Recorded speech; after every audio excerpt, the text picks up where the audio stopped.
Ang kasaysayan ng lungsod ng San Juan, Cabalian. Ang San Juan, Cabalian. Ngayon ay San Juan, Southern Leyte ay isang bayan sa lalawigan ng Southern Leyte. Narito ang kasaysayan ng lugar na ito. Panahon ng Espanya, 1521-1898. Ang lugar ay unang tinawag na Cabalian ng mga Espanyol dahil sa mga katutubong naninirahan doon. Noong 1860, ang Cabalian ay naging isang munisipalidad.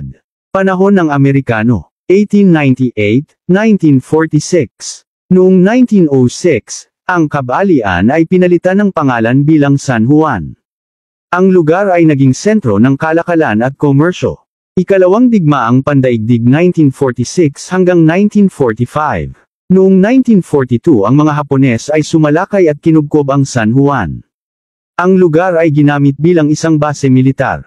Pagkakamit ng kalayaan, 1946. Matapos ang digmaan, ang San Juan ay naging bahagi ng Republika ng Pilipinas. Mga kasaysayan ng Puok, mga tanawin, magagandang tanawin, ng dagat at burol, mga likas na yaman tulad ng isda, shellfish, at mineral. Mga kasaysayan ng lugar, lumang simbahan ng lugar, mga lumang gusali at monumento. Mga kilalang pangyayari, mga pagdiriwang. Pagdiriwang ng araw ng San Juan ika-24.